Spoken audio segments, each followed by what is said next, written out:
നമസ്കാരം സുഹൃത്തുക്കളെ, ഇന്ന് നിങ്ങൾ കേൾക്കാൻ പോകുന്ന കഥയുടെ പേരാണ് മത്സ്യക്കാരനും ജിന്നും. ഇത് അറേബ്യൻ നൈറ്റ്സ് എന്ന പുസ്തകത്തിലെ ഷഹറദാസിന്റെ 4-ാം രാത്രി എന്നതിൽ നിന്നുമുള്ള ഒരു മനോഹരമായ കഥയാണ്.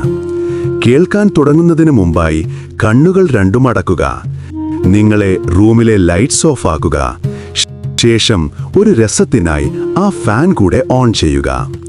തുടങ്ങാം. ഒരു കാലത്ത് പഴയ അറേബ്യയുടെ തീരത്തൊരു ചെറു ഗ്രാമമുണ്ടായിരുന്നു. അവിടെ ഒരു ദരിദ്രനായ മത്സ്യക്കാരൻ അലി എന്ന പേരിൽ ജീവിച്ചിരുന്നു. ചെറിയൊരു വീട്ടിലായിരുന്നു അദ്ദേഹം ജീവിച്ചിരുന്നത്. സുന്ദരിയായ ഭാര്യയും 2 കുഞ്ഞുങ്ങളുമാണ് അദ്ദേഹത്തിനുണ്ടായിരുന്നത്. പ്രതിദിനം രാവിലെ സൂര്യൻ ഉദിക്കുന്നതിനു മുൻപ് അലി തന്റെ പഴയ വലയും ചെറു ബോട്ടുമെടുത്ത് കടലിലേക്ക് പുറപ്പെടും. അവൻ കടൽ തീരത്ത് ഇന്നും ഇരുന്ന് പറയുമായിരുന്നു, ഇന്ന് കുറച്ചു മത്സ്യം കിട്ടിയാലേ എൻ്റെ കുട്ടികൾക്ക് ഭക്ഷണം കിട്ടൂ. എല്ലാ ദിവസവും അദ്ദേഹം മീനുകളെ പിടിക്കാൻ പോകുമായിരുന്നെങ്കിലും എന്തോ ആ ദിവസം കുറച്ചു വിചിത്രമായിരുന്നു. ആദ്യം വല എറിഞ്ഞു നോക്കി, പക്ഷെ ഒന്നും കിട്ടിയില്ല. 1, 2 2, 3 വല പൊങ്ങി വന്നത് ശൂന്യമായിട്ടായിരുന്നു. അവൻ തളർന്നിരുന്ന ആകാശം നോക്കി. അല്ലാഹുവേ, ഇന്ന് എന്തുകൊണ്ടാണ് ഇത്ര ശൂന്യം? 4-മതവൻ വലയെറിഞ്ഞപ്പോൾ വല വളരെ ഭാരമുള്ളതായി തോന്നി. അവൻ കരുതി, അവസാനം വലിയ മത്സ്യം കിട്ടിയെന്ന് തോന്നുന്നു, അൽഹംദുലില്ലാ. പക്ഷേ വല വലിച്ചു നോക്കിയപ്പോൾ അദ്ദേഹം ഞെട്ടി. കാരണം അതിൽ മേനൊന്നുമല്ല, ഒരു ചെമ്പ് കുപ്പി മാത്രം. ഒരുപാട് പഴയതുപോലെ തോന്നിക്കുന്നുണ്ടായിരുന്നു ആ കുപ്പി. മേൽഭാഗത്ത് ഒരു മുദ്രയുണ്ടായിരുന്നു. അതിന് മുദ്രയിൽ എഴുതിയിരുന്നത് സുലൈമാൻ നബി അലൈഹിസലാം എന്ന പേര്. അലി അതിശയിച്ചു.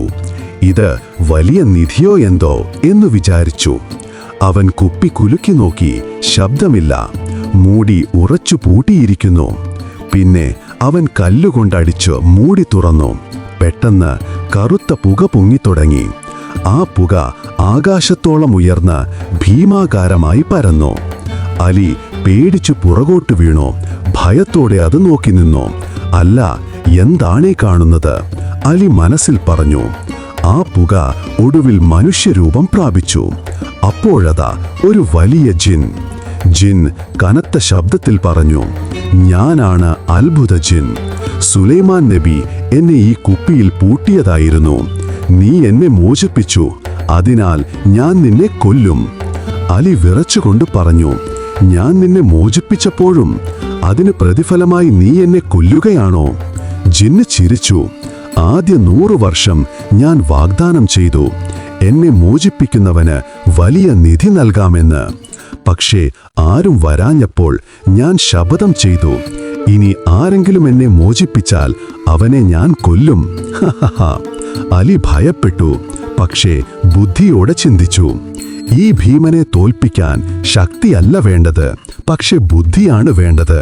അവൻ പറഞ്ഞു, നീ ഇത്രയും വലിയൊരു ഭൂതമായിട്ടും എങ്ങനെയാണ് ഇത്ര ചെറിയ കുപ്പിക്കുള്ളിൽ നീ ഒതുങ്ങിയത്? ജിന്ന് അഹങ്കാരത്തോടെ ചിരിച്ചു. നിനക്ക് കാണിച്ചു തരാം. പൊട്ടനായിരുന്ന ജിൻ വീണ്ടും പുകയായി മാറി കുപ്പിക്കുള്ളിൽ കയറി. അതേ നിമിഷം അലി മൂടിയടച്ചു. ഇപ്പോൾ നീ പെട്ടില്ലേ പൊട്ട? അലി പറഞ്ഞു. ജിൻ അകത്തു നിന്നും വിളിച്ചു പറഞ്ഞു, എന്നെ പുറത്താക്കൂ, ഇനി ഞാൻ നിന്നെ കൊല്ലില്ല. അലി ചിരിച്ചു. ഇല്ല, ഞാൻ നിന്നെ വിശ്വസിക്കില്ല, നീ കപടനാണ്. അവൻ കുപ്പി കയ്യിലെടുത്ത് പറഞ്ഞു, ഇത് വീണ്ടും കടലിലെറിഞ്ഞാൽ ലോകം രക്ഷപ്പെടും. ജിൻ അപേക്ഷിച്ചു. കണ്ണീരോടെ വാക്കു നൽകി. അവൻ പറഞ്ഞു, ഞാനിനി നിന്നെ ഒന്നും ചെയ്യില്ല. നിന്റെ ബുദ്ധിക്ക് പകരം എന്തു വേണമെങ്കിലും തരാം. അലി മന്ദഹാസത്തോടെ പറഞ്ഞു, സത്യം പറയുന്നുവെങ്കിൽ ഞാൻ നിന്നെ വിടാം. ഭാഗം 1 ഇവിടെ അവസാനിക്കുന്നു. ബാക്കി കേൾക്കാനായി ചാനൽ ഇപ്പോൾ തന്നെ സബ്സ്ക്രൈബ് ചെയ്യൂ. അടുത്ത ഭാഗത്തിൽ ജിന്ന് തന്നെ വാക്കു പാലിക്കുമോ? അലിക്ക് എന്താണ് ലഭിച്ചത്?